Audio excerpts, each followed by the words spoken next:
Since the age of 9, I've been slapping my face with fairness creams. Every face wash was a slap in the face, because I was a skin tone which was ugly. Probably because I was told boys only like girls who are fair and lovely. I'm the color of the strong, fragrant tea Auntie sips while nonchalantly remarking, but Basha would be pretty if she was fair. The color of our skin dictates our beauty, and that's not the only thing that's unfair when we brown girls revolt against our own reflections. This is for all the brown-skinned girls, drowning in tears from blue-eyed dreams, buried under pillows seated with wallflower nightmares, looming like thorns around the crown of nappy hair. Throughout history, men and women everywhere have been affected by beauty standards on a multitude of levels. In fact, in a study conducted by the University of New Hampshire, researchers came to the conclusion that beauty standards have resulted in low self-confidence, low self-esteem, and anxiety. These standards have an underlying effect on people of color as they are subjected to the whitewashing of these standards. In the poetry, A Brown Girl's Guide to Beauty by Aranya Johar, Barbie Doll Beauty by Priya Darshini Panchapakeshan, For the Brown Skin Girls by Sharon Harvey Rosenberg, and Fair and Lovely by Shai Champ, we explore the effects of these molds we have to fit into to be accepted into today's society. Because having these whitewashed standards pushed on me is simply not fair. A program. Barbie was first. She was created by man. Strands of golden hair, porcelain skin, curvy hips, and bananas as breasts. His creation was not bad, but every woman had to be that doll. This was beauty, he said, and those who opposed lacked beauty, lacked grace, lacked the ability to look that way. Using Fair and Lovely was a normal routine. Shower, wash face, use Fair and Lovely.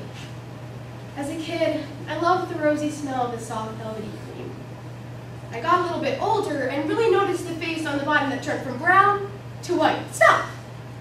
This cream makes my skin light? What? Because I am too dark, and I need to be fair to be lovely. This is for all the brown skin girls, whipped by fantasies of long blonde hair tossed over the shoulders like a blade of a knife, cutting the stems of nappy hair flowers, neglected like weeds in a vacated lot. Yet some women did protest and said, why do I have to look that way? Man rubbed his palms together, out came an evil laugh. His inner voice said, for if these women stand together, that would be the defeat of man. His outer voice says, like Darwin says, natural selection. Every single time an Indian magazine puts a light-skinned girl on the cover calling her brown, I ask my mother to get me Haldi, yellow paste over yellow paste, because anything is better than brown. Anything is better than dark. Only the light skin with European features are considered art. What? Because I am too dark, and I need to be fair to be lovely. Well, that's what the media tells me. That's what the lack of deep, dark-skinned women in TV shows tells me. That's what makeup with 50 shades of white and 3 shades of brown tells me. That's what the Eurocentric perception of art tells me. That's what the color nude being a light beige tells me. And that's what my white friend getting a job we're both qualified for tells me. My friend's face is covered with cream more than his girlfriend's kisses. He flinches every time she says she accepts him for his true colors. How do I teach him to embrace the color of his skin when she keeps gifting him fairness queens? Men lathering themselves with the same behind closed doors. Because apparently being insecure makes you less of a man. For only beauty was eternal. For only beauty survived. Beauty created by man was set. Imprints were tattooed in magazines, photos, and every so on. Every woman must be that way. This is for the brown skin girls, lost between the pages of glossy magazine covers, where black typeface is printed on perforated solicitations tossed away with the junk mail. When I was asked to be an ideal body type, I was taught they want the curvy chick, but not the cellulite. They want the big butt, but not the thick thighs. They want the top small, but the waist smaller. They want the heart big, but the chest bigger. And often women of gender reiterate these thoughts because it's internalized. It's what we've been taught. No one could naturally look like her. Get that skin, those lips, and curvy hips. They had to fight. Cotton soaked in juice became their meals. Flesh was cut open. Remove fat, add swollen breasts. Diminish spots through laser swipes. Every woman was transformed to that beauty tone. For this was the only way to get love that they pined for. For love and beauty became one and the same.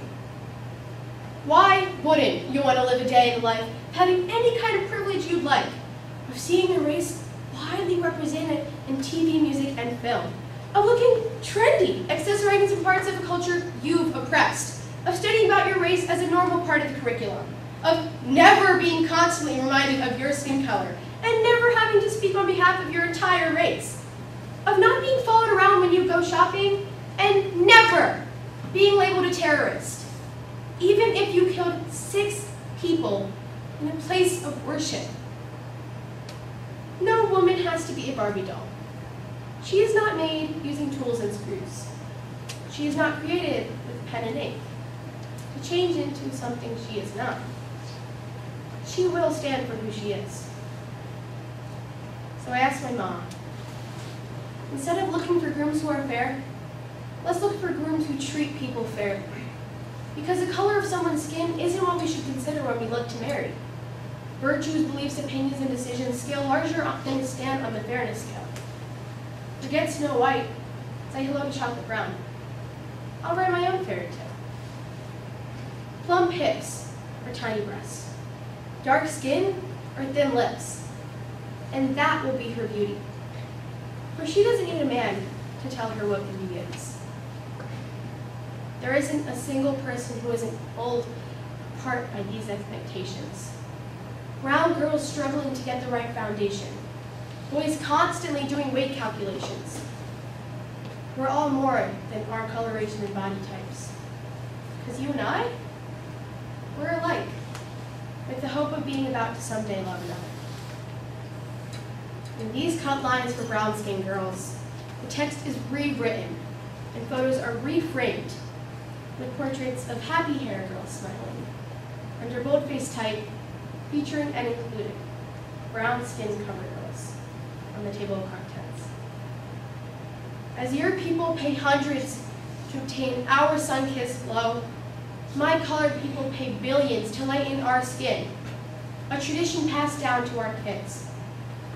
And I can't even begin to tell you how using Fair and Lovely became a normal routine. Shower, wash face, use Fair and Lovely. Let's begin by being our own first lovers. Because people aren't made to fit or be custom made. It's time we realize love comes in all shapes and shades. It's time we love all shapes and shades.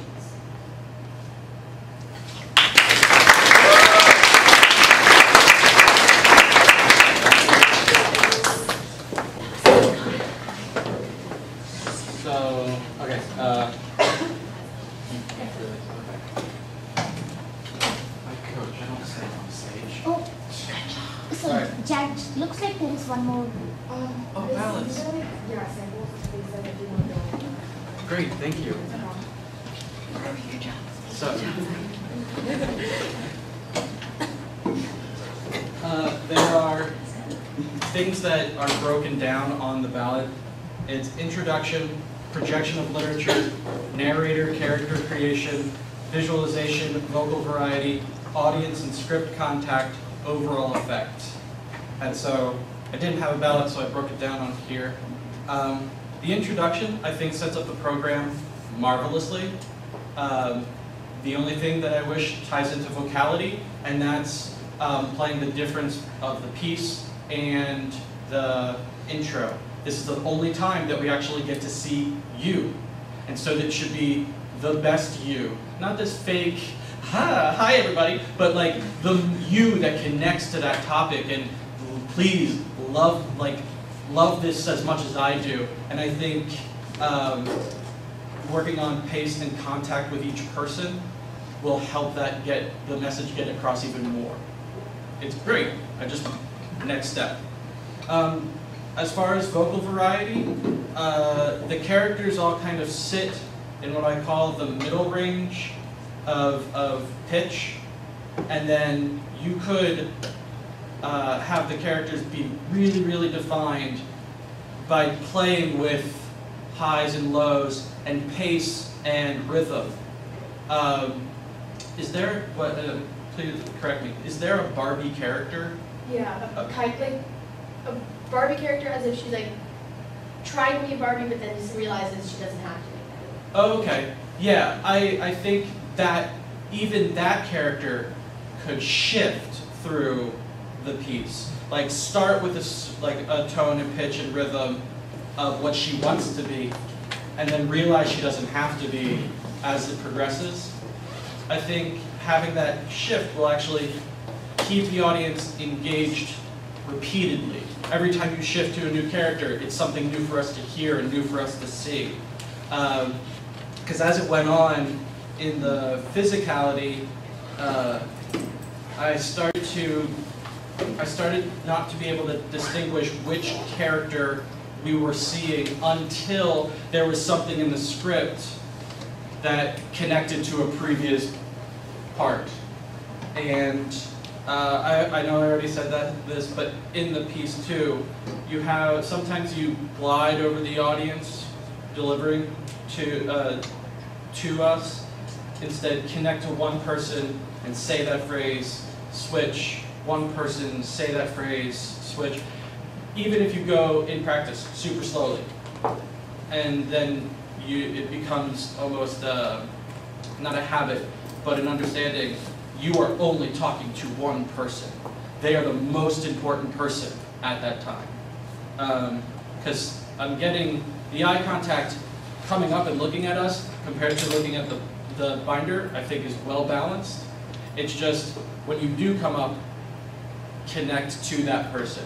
And I think even that, playing off that person, that audience member, will address some vocal and physical, because a few of your characters are very strong and still, which by God at the beginning of the year is awesome.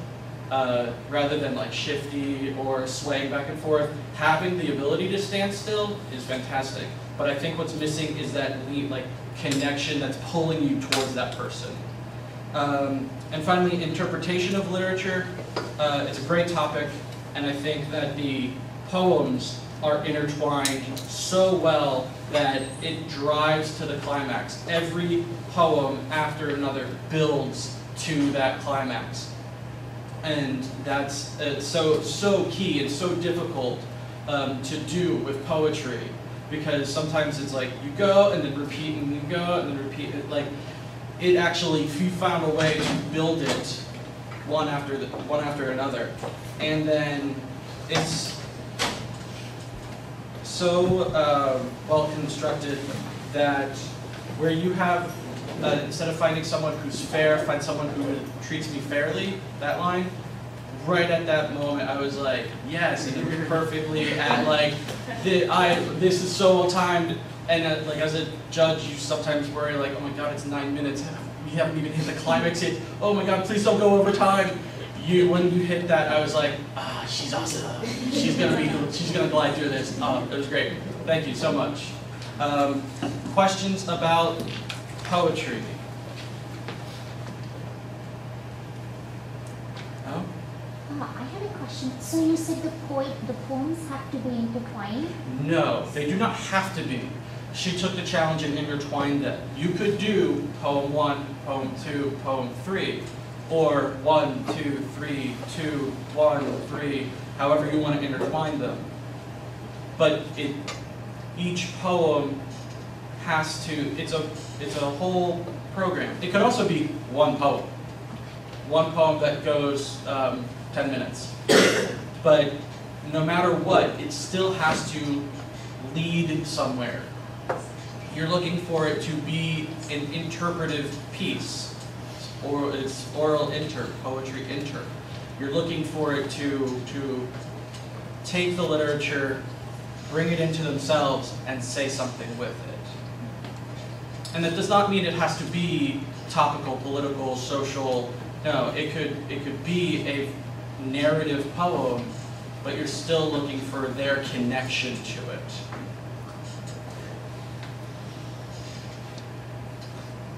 Okay. And it's OO? Mm-hmm. Okay. Oh, sorry, wait, sorry. Sorry, we're very sorry. So we have one interp. There are multiple interps. I don't know why I'm looking at the performers. You guys know this. Judges. There are multiple interps. That was poetry, and in CFLs, the poetry is one half of her event. The other half is prose, where it's binder in hand, storytelling with the same idea of balancing between looking at the binder, looking at the audience, telling the story to the audience with eye contact, characters, gestures, vocal inflections, physicality that might go beyond characters, just the power of standing in front of an audience. There's dramatic performance, which could be a humorous or dramatic one-person show. It could have multiple characters. It could be a single monologue.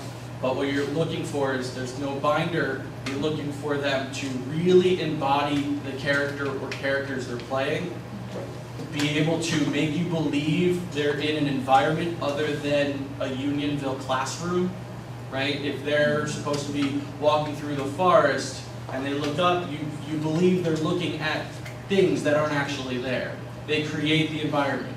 And that might mean that they use pantomime, where they pick something up in the environment and put it down, and then later on when they go back, it's still right where they left it. It's not like it shrunk, right?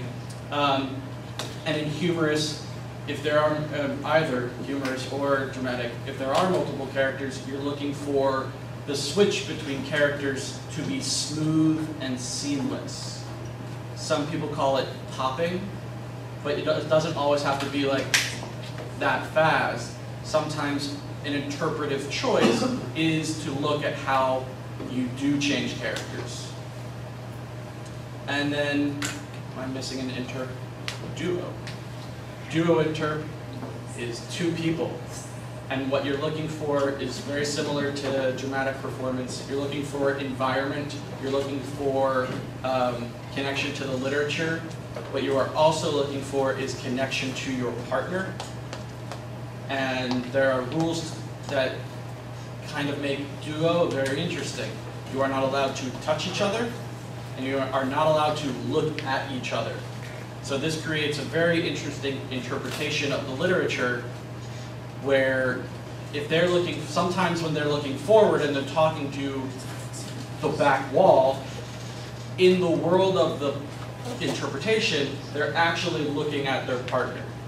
And this comes in all sorts of interesting combinations of blocking or choreography to create the environment. But as long as they do not touch each other, they do not look at each other, and CFL, they do not touch the ground. Correct me if I'm wrong, your knee cannot touch the ground. Yeah, pretty sure it is the knee. Thank you, yeah, okay. And then, is there another inter? That's CFL, but that's NSDA. Yeah. Very similar to OI, but it's program oral interp where they use multiple pieces of genre literature. Like you use an article, a play, a poem, a story, and you intertwine them all in order to create an argument. But that's NSDA, differently, but you may see them. Okay? Performance, did I miss anything?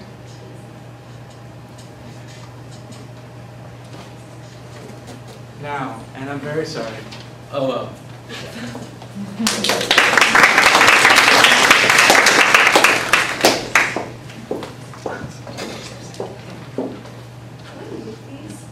Absolutely. Your time was 8:42.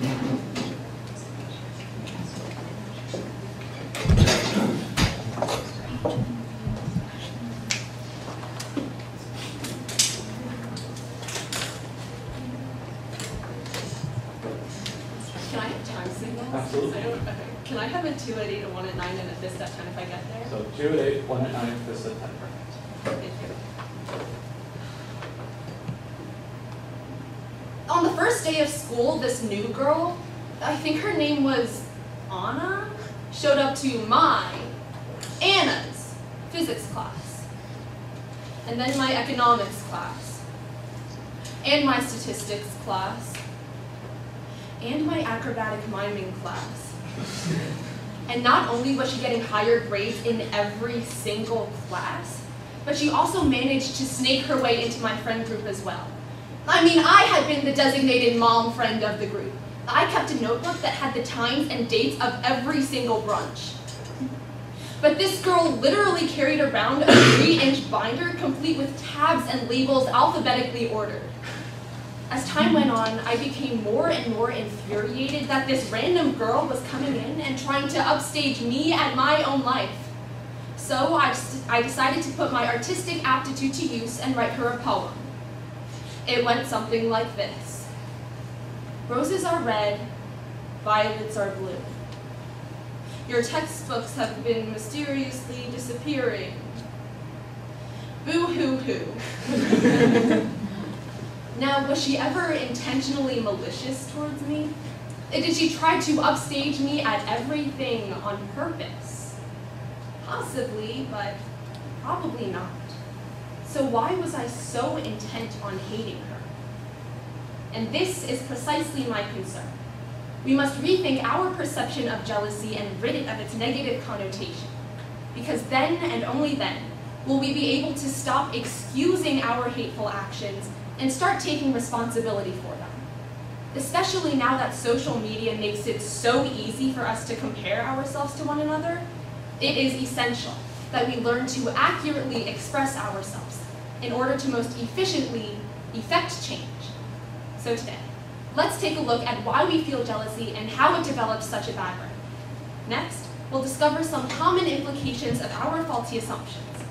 And finally, in true mom-friend fashion, we'll mend things up with some solutions. After spending an entire day with Anna, I needed a breather. So I decided to take a quick yoga class after school. Horrible mistake, because as soon as I laid down my mat, guess who walked through the door? That's right, the devil herself. I mean, oh my God. But where did this emotion stem from? Basically, jealousy stems from our inherent need to compare ourselves to one another. Oh my God, why am I forgetting this? Jealousy stems from our inherent need to compare ourselves to one another. Because I am the biggest science geek, I wanted to explain the evolutionary side of this cause.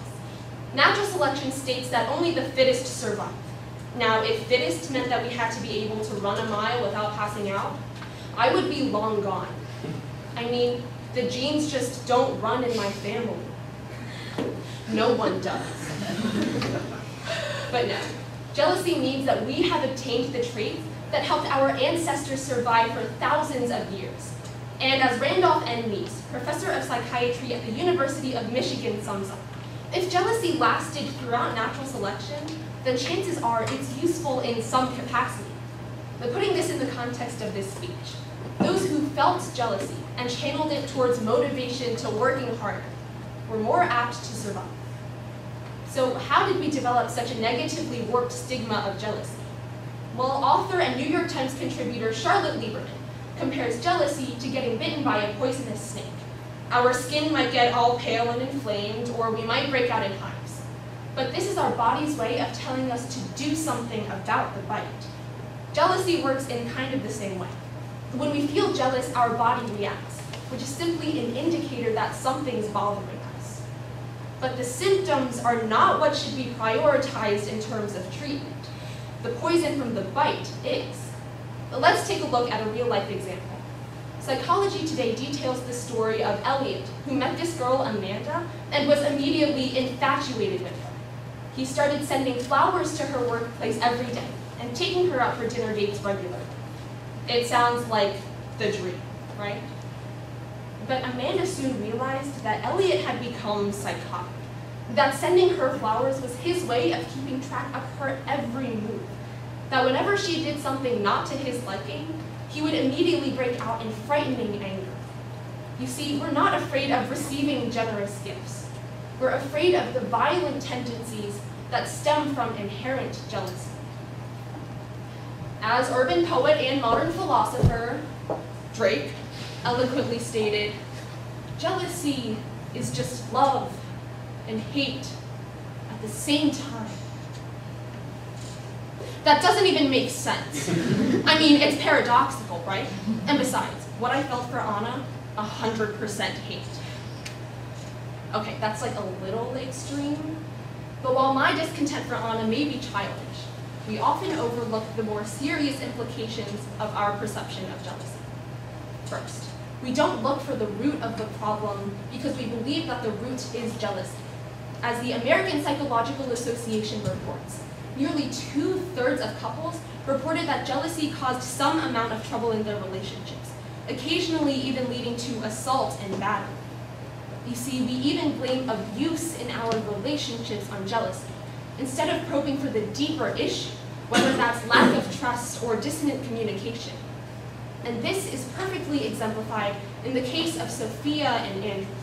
As commissioning editor of The Telegraph, Boudica Fox Leonard discloses, Andrew was often physically abusive towards Sophia, one time even breaking her nose and knocking her out cold. But Sophia excused Andrew's problematic behavior for jealousy and complacently went with it. Thus, she failed to search for and identify the real issue, Andrew's abusive character.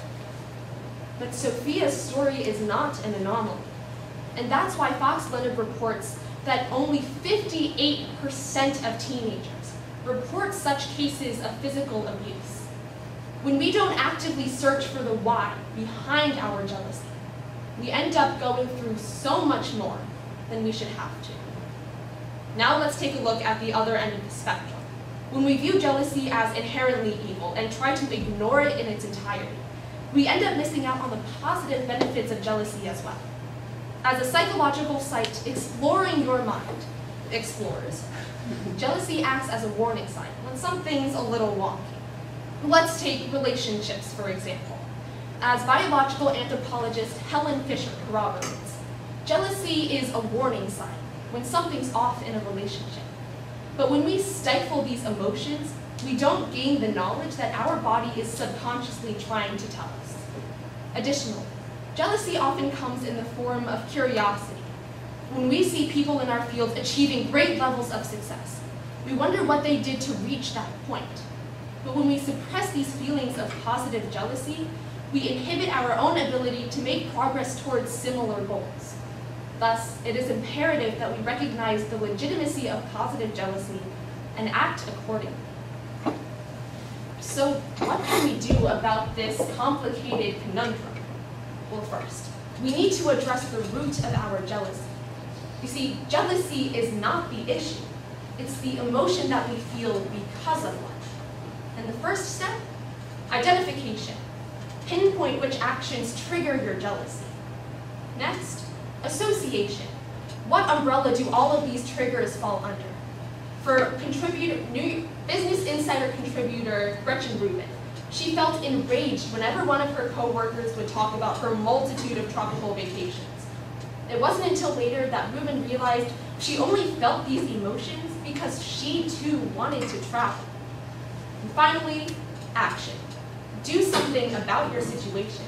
Take steps to alleviate any tension, but understand that there are balances. If someone is strong in one area, chances are that he or she is weaker in another. Take Anna, for example.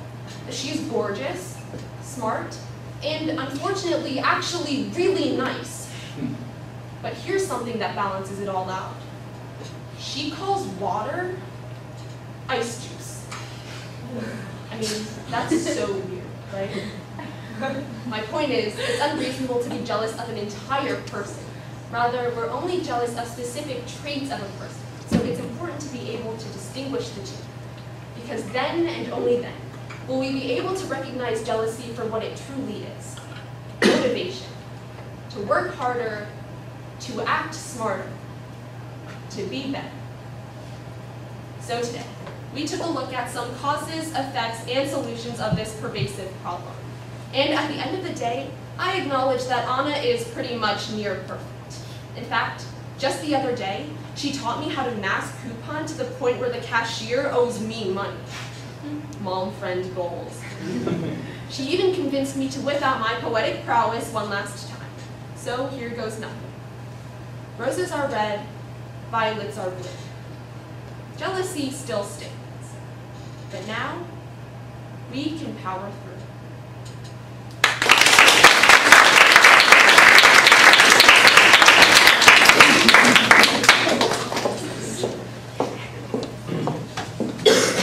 Very well done.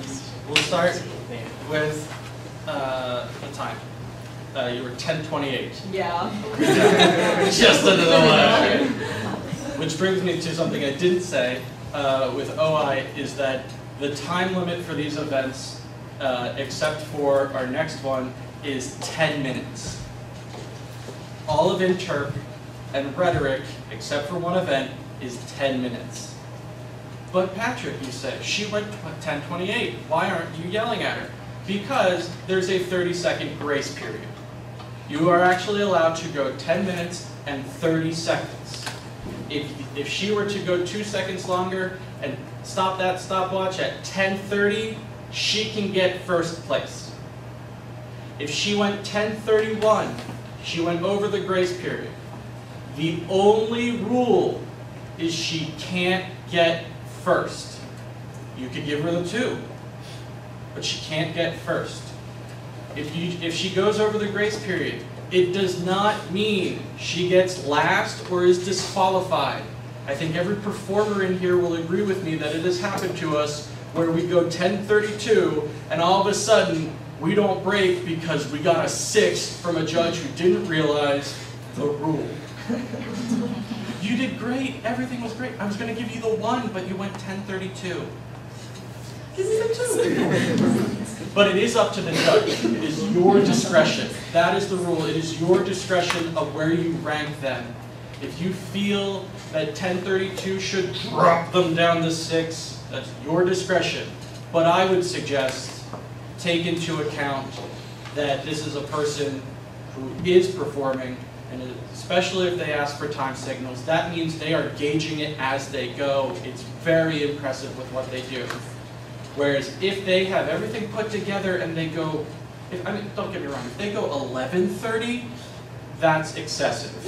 But if they went 10:32, you don't know, maybe they were really feeling those impacts and they got lost in their performance. It is your discretion. Now to the fun stuff. Topic, the ballot is broken up into topic and whether or not it's appropriate and engaging. Topic is jealousy, dead on.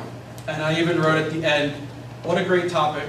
I'm actually left thinking about my own experiences and the people that I am jealous of and how much they probably are sad. So it's clear, you are onto something. It is clearly something that an audience will connect with and walk out of the room and think and change the way they think for the rest of their lives, which is what you want. You want them to go off and tomorrow when they're like, I'm so jealous of this person, God, I wish I had, oh wait, Anna's OO.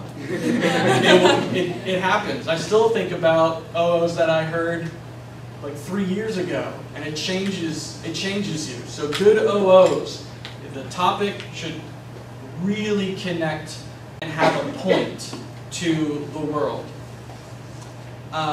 Structure, I love the structure. Why it happens and how it gets a bad rap, implications and solutions. My only note on the first point, why and how, in that you go into what happens when we get jealous. I don't know if that necessarily fits into that section, but it's still interesting material. I think just a tweak of where it goes. AGD, or attention getting device, talking about Anna, that evil person, it was very nice and led right into the topic. I was, as it started, curious, where is this going? And it may have gone a little too long, leaving me wondering where I'm going, but when you got there, I was very happy.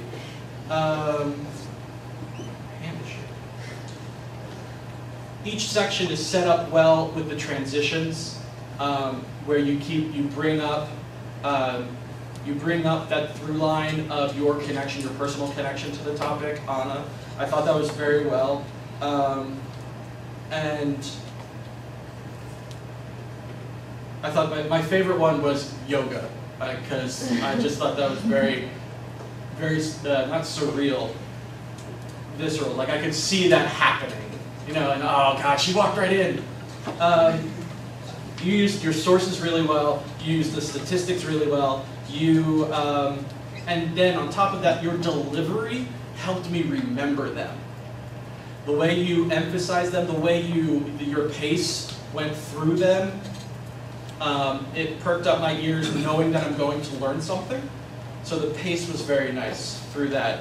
And just the tonal shift, where you express a very important statistic, and I could connect to it and remember it. Physical delivery, my one note is, not one note, but I think my most prominent is your gestures are so natural. You're up here and you're just talking to us. I think, film yourself, watch how wide they go and how frequently they go wide. Do you know what I mean? Okay, it's not bad, it's just when you're throwing them out here, I'm losing what's here. Okay. And I want my focus to be here. So just a tweak to the gestures.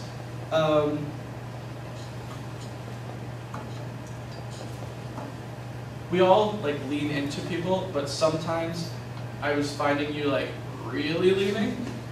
And I've noticed other speakers do this too, where they want to make a point, so they like shift.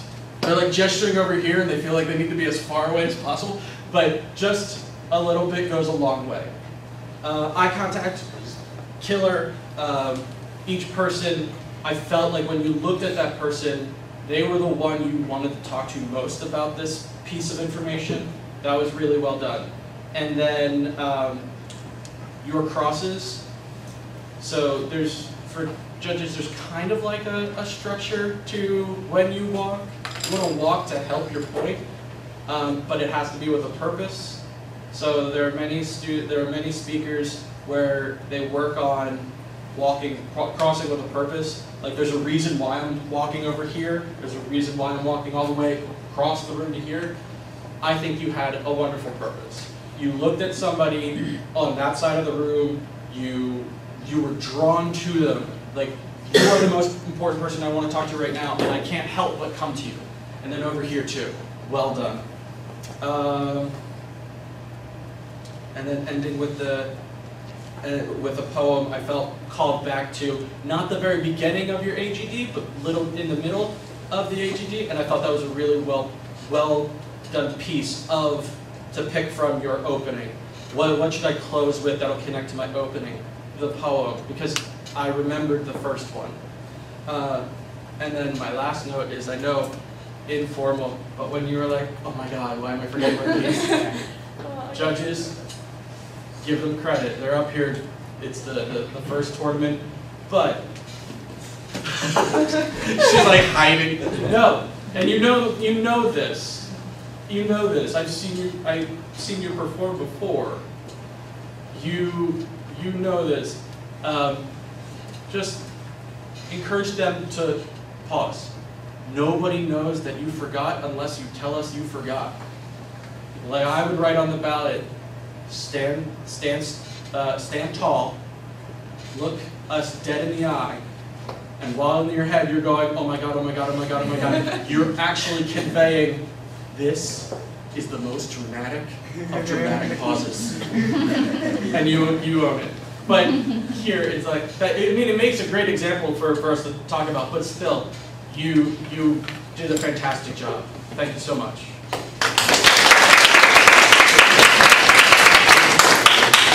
And now we have something completely different.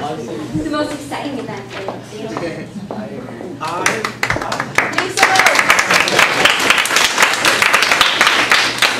So we should explain what you're going to do right now. So extemp is a little bit different because I actually had no clue what piece I was doing until I got to the tournament. So for extemporaneous speeches, each speech is going to be on a different current events-based question. So I'll share the one that I did in just a moment. But typically in a round, I would have had 30 minutes to prepare prior to speaking. And the way an extemp round works is that the first speaker starts prepping, and then there's like a 7-minute stagger, so each speaker ends up getting 30 minutes prep, and then they are ready to go right after the speaker before them is done speaking. So yeah, extemp is a limited prep event, and it's the only one in the PCFL circuit. Yeah, it also has a 7-minute time limit with a 30-second grace period again. So that's a distinction from the other events in that it's not as long. And I think that's all I have to say about extemp. And then I would just say, as a judge, you are required to give time signals. Yes. Our other two events, we asked if they would like time signals, and then they asked if they would like time, if I could give them time signals. It is required of us to give extemp time signals. They wrote this thing in less than 30 minutes. They need to know, and then they're sometimes structuring it on the fly. They need to know where they're at in their time. And so she will perform, and when she's 2 minutes into it, I will hold up that she has 5 minutes left, 4, 3, 2 minutes left, 1 minute left, 30 seconds left, and a fist at 7. It takes an eye, it's like you have to have one eye on the clock and one eye writing notes. But it absolutely should be taken into account when you're doing extemp.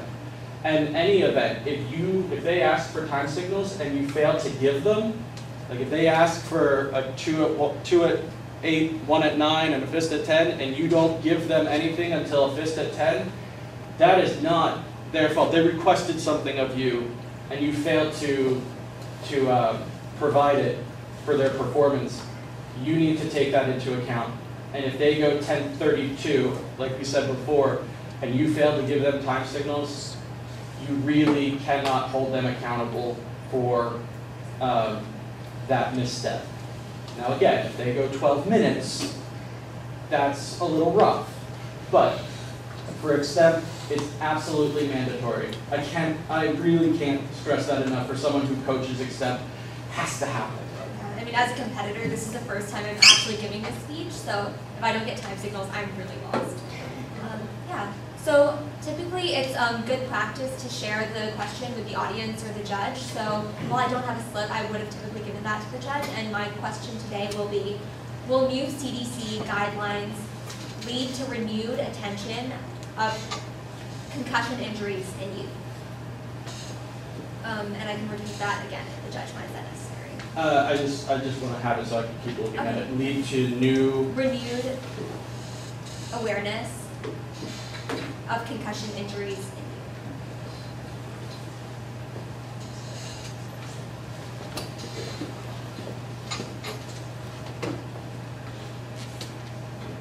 Minutes after celebrating a touchdown, 16-year-old linebacker Dylan Thomas ran off the field, screaming that he couldn't feel his body. Minutes later, he collapsed on the sidelines dead.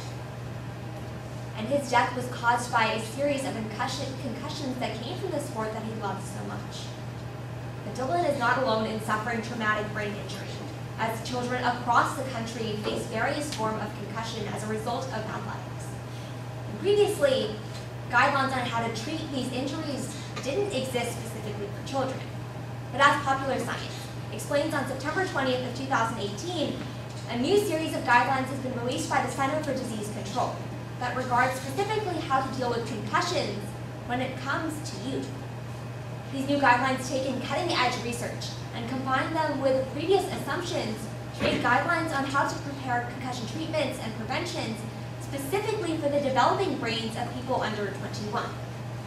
And these kinds of guidelines are essential because concussions not only cause short-term discomfort, but mood disorders, Alzheimer's, and even death in the long term. Because without traction from these new guidelines, they won't actually be implemented. We need to examine how effective and how awareness-bringing they actually are.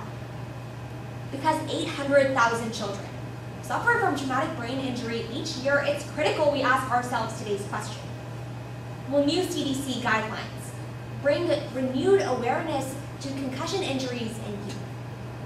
And the answer to this question is a clear yes, because these new guidelines underscore key elements of treatment and prevention. And these elements include, first, diverse risk factors. Second, long-term implications. And finally, targeted treatments. While Dylan Thomas's sport is known for its concussions, most sports are often ignored in the impacts that they can have on a child's brain. But the fact that CDC underlines these specific implications brings us to the first way in which they are ensuring that the awareness will be brought with these new guidelines, by leading to diverse risk factors. As the Washington Post explains on September 20th of 2018, prior to the release of these guidelines, concussion testing was mandatory in sports such as football and wrestling, which are known for being contact sports. But as the CDC's press release regarding these new guidelines explains on September 4th of 2018, children with learning disabilities and ADHD are actually more susceptible to concussions in non-contact sports as well. For example, children with ADHD are likely to get concussions from sports as singular as cross-country running, even though they aren't interacting with other students throughout the sport. And the fact that the CDC brings awareness to a wider range of situations in which concussions can be given. They're ensuring that teachers, schools, and coaches who deal with children with concussions will re-examine the areas in which they expect them, ensuring that awareness will be brought to a wider range of students and their potential predicaments. But furthermore, not only was Dylan Thomas's concussion exemplifying one of the major issues that happens with concussions, chronic traumatic brain injury, but other issues can arise with concussions as well. And the fact that these new guidelines emphasize these long-term implications brings us to the second way in which they're increasing awareness for traumatic brain injury in youth. As the New York Times explains on September 20th of 2018, there's extensive research on how these guidelines, how concussions impact adults. We know that they can cause Alzheimer's, mood disorders, and even death. But how these affect children specifically was not previously known. But as Popular Science furthers on September 20th of 2018, these new guidelines integrate cutting-edge research. They use guidelines specifically for how these conditions may arise for children because of their developing brains and the ages at which they're receiving these concussions. By incorporating these new pieces of evidence into long-held assumptions, the CDC is adding legitimacy to them and ensuring that these assumptions will become more widely held and more reported by various coaches and teachers. Thus, because of the long-term implications associated with concussions, teachers and coaches will become more aware of how they need to treat them and ensure that the concussions may lead to less injurious futures and healthier lives for student athletes. And finally, Dylan Thomas wasn't suffering his first concussion when he died on the field that day. It was his third. And despite a series of rest breaks, clearly the treatment wasn't enough. And the CDC looks to ameliorate this lack of treatment with their new guidelines by creating specific targeted treatments for children. As the Washington Post explains on September 20th of 2018, once again, we have extensive research regarding adults and how they are affected and need to be treated by concussions, but we don't have this same evidence for children. As the Journal of the American Medical Association explains on September 4th of 2018, essentially what this means is that children have been treated the same way when it comes to having concussions. But when it comes for treatments for the brain, one size doesn't fit all. And the CDC emphasizes this in their new guidelines. As The Guardian furthers on September 20th of 2018, Now doctors are encouraged to look at the age of the child and the number of concussions that they've had in the past in order to create targeted treatments to make sure that the concussions don't have lasting negative effects. And granted, these new treatments have yet to be fleshed out because of the new nature of the guidelines, but it will lead to renewed attention to treatment itself. Because doctors have to change the way that they treat the issue, they're likely going to become more aware of how their treatments work and also more aware of the issues in general. So let me return to today's question. Will new CDC guidelines lead to renewed awareness of concussion injuries in youth? The answer is a clear yes, because these new guidelines emphasize key areas for concussions. And 3 key areas include, first, diverse risk factors. Second, long-term implications. And finally, targeted treatments. When it comes to raising awareness for concussions, these new CDC guidelines are likely to be a touchdown.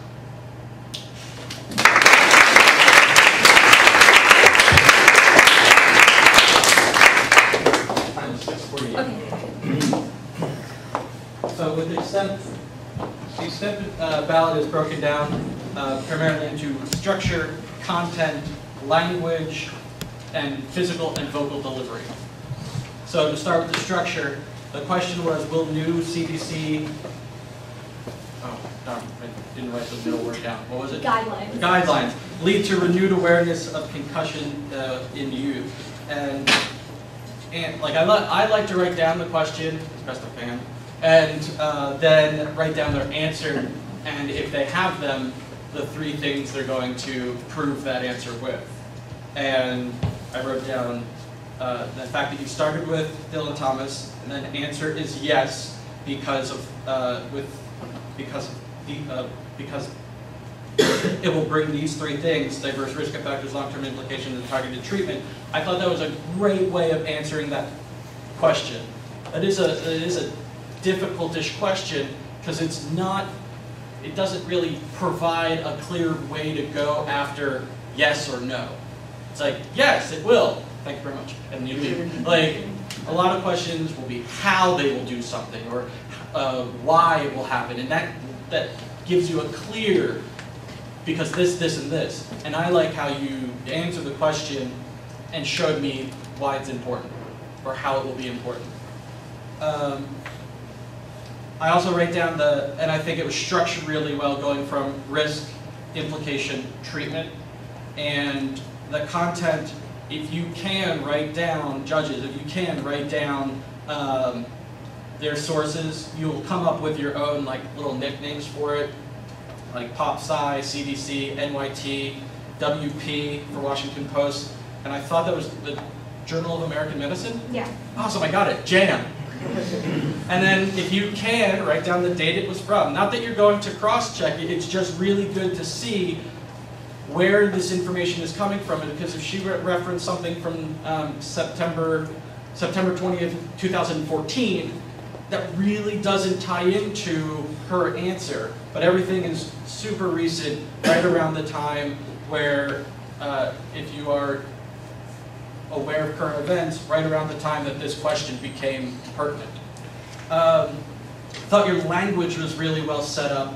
The intro started and we knew that this was a serious topic. I mean, they often are, but we knew that this was not just we need to stop war, but it was something personal. It felt like it was something that you connected with when you drew out the 3 questions and you picked this one. And it felt like, okay, she picked this for a reason, and it was impassioned because of that. The flow was very good, few hiccups. And when I say flow, judges, what I mean is her natural delivery. If she stumbled or paused really long or tripped over her words or couldn't find the word, that interrupts the flow of the speech. But I thought your flow was really good, very minimal things to that I noticed. Your crosses, and Extemp has similar crosses as OO, I think are a little bit, again, I think I would say sidesteppy, because you were standing right here and you like sidestepped over to the back to center think it was treatments. Yeah.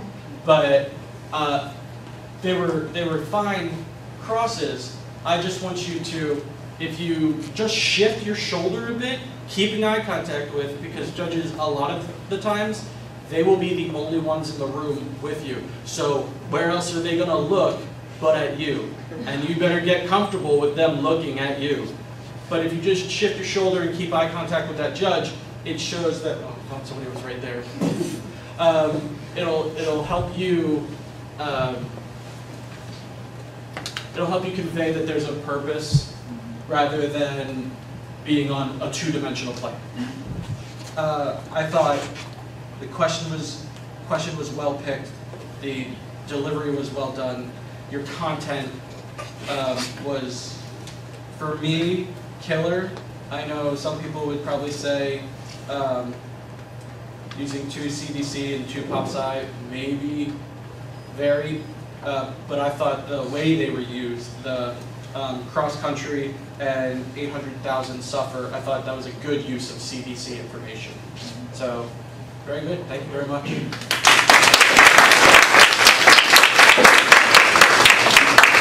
Before we go, judges, did you have any questions? I'm sorry I didn't ask about OO, but OO and extent.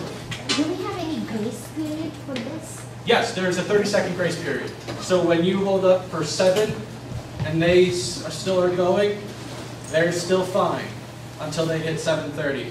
I will say we saw OO and extent. There's another rhetoric event called declamation. Declamation, very similar to OO, except they did not write the speech. They took a previously performed speech of either commencement address, TED Talk, a famous speech delivery, inauguration, and they perform it as if it were their own, embodying the meaning behind the original delivery, embodying the intent and resolve behind it as well.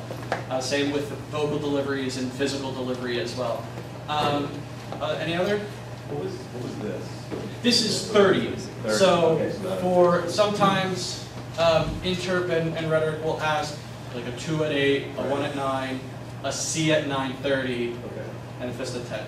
But with extemp, it does go 5 down, C 7. So at 6:30, that's the C. So if the judges forget to give the hand signals, how do they compensate when they're judging? Can the contestants start all over again, or? No. If you're going and you give like 5 down, and then you forget 4 and 3, and all of a sudden the next hand signal you give is 2, you fail to give time signals. Can't hold them to the time constraints. You can't punish them for your mistake.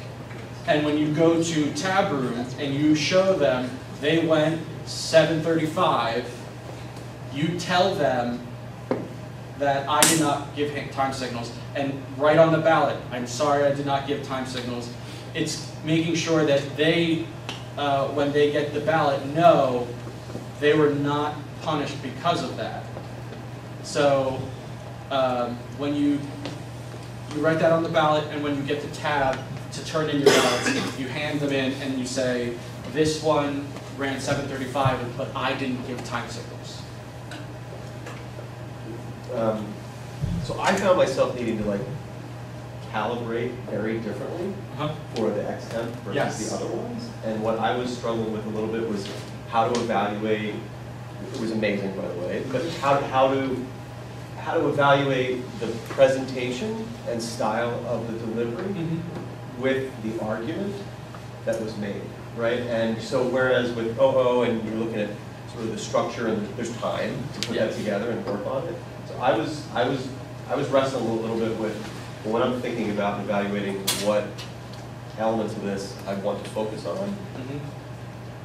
I wasn't totally sure how